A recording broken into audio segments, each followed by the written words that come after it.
वैसे तो ज्यादातर लोगों को अपने अंदर की शक्ति का पता नहीं चल पाता है। ऐसी शक्तियों का पता कभी कभी आने वाली मुसीबतों के बाद ही पता चल पाता है।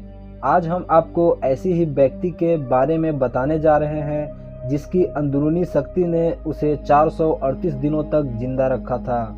21 दिसंबर 2012 को 36 वर्षीय यह मछुआरा अपने एक मित्र के साथ समुद्र में मछली पकड़ने के लिए मैक्सिको के तट पे जाने की तैयारी कर रहा था।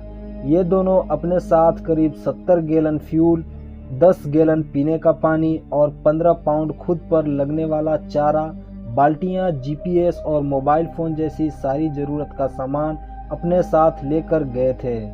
अपनी यात्रा के धीमी शुरुआत के साथ दोनों को समुद्री रास्तों पर आने वाली मुसीबतों के बारे में अच्छी जानकारी भी थी। समय बीतता गया और मौसम का मिजाज बिगड़ने लगा। ऐसे में सल्वाडोर ने तो अपने आप को संभाल लिया और नाव को सही दिशा की ओर मोड़ने की कोशिश भी करता रहा, मगर वहीं उसके मित्र का बुरा हाल हो रहा था।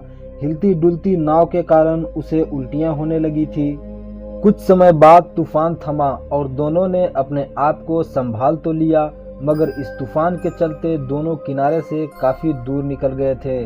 मुश्किलें तो तब बढ़ी जब दोनों को ये पता चला कि नाव के इंजन ने काम करना बंद कर दिया है।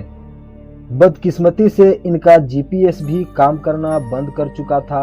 ऐसे में सल्वाडोर ने बचाव दल से रेडियो से संपर्क साधने की कोशिश की। कड़ी मशक्कतों के बाद एक बचाव दल ने उन्हें लंगर डालकर नाव को एक जगह रोके रखने की सलाह दी ताकि वे लोग उन्हें ढूंढ सकें, मगर उनके पास लंगर भी नहीं था, जिसकी वजह से अभी अभी शांत हुए तूफान की लहरों ने इसकी नाव को किनारे से और भी दूर कर दिया। लगातार नाव में पानी भरने की वजह से नाव का भार बढ़ रहा था।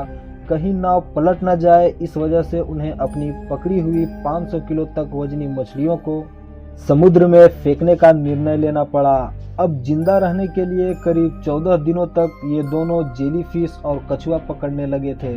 14 दिनों बाद हुई बारिश की वजह से इन्हें पीने का पानी नसीब हुआ। जैसे तैसे 2 महीने गुजर गए। ऐसे में सल्वाडोर के मित्र ने एक खराब कछुआ खा लिया और उसकी तबीयत बिगड़ने लगी और इसी के चलते उसने अपनी प्राण त्याग दिए। सल्वाडोर अब पूरी तरह से अकेला था और कुछ दिनों तक उसे ऐसा लगता रहा कि उसका मित्र अब भी जिंदा है। कुछ दिनों बाद सल्वाडोर को ये यकीन हो गया कि उसका मित्र अब इस दुनिया में नहीं रहा, तो सल्वाडोर ने उसके सारे कपड़े उतारकर उसके शरीर को समुद्र में छोड़ दिया।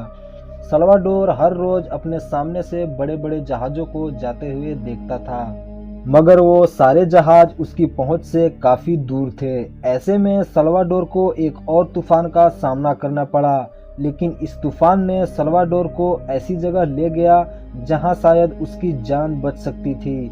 तूफान थमने के बाद सल्वाडोर की आंखों के सामने एक आइलैंड था।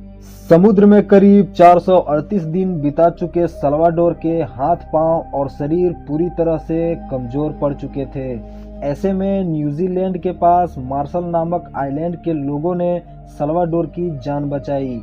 अपने परिवार से इतने दिनों बाद मिलना सल्वाडोर के लिए किसी सपने जैसा था और उसके परिवार को यकीन करना मुश्किल हो गया था कि सल्वाडोर जिंदा उनके सामने खड़ा है।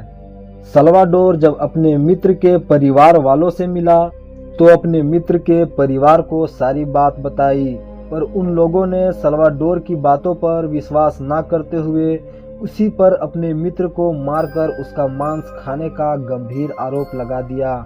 मगर इन सबसे परे केवल सल्वाडोर ही यह जानता था कि आखिर सच क्या है। बाद में सल्वाडोर का केस लड़ रहे वकील ने लोगों के सामने यह बात रखी कि उसके लाई डिटेक्टर मशीन का परीक्षण भी सफलतापूर्वक पास कर लिया था। तो दोस्तों, आपको हमारी वीडियो कैसी लगी कमेंट करके ज़रूर बताना और हमारी वीडियो को लाइक ज़रूर कर देना। आपके एक लाइक से मुझे मोटिवेशन मिलती है और अगर अपने भाई के चैनल पर नए हैं तो चैनल को सब्सक्राइब ज़रूर करना। तो मिलते हैं अगले वीडियो में, तब तक के लिए goodbye, love you all.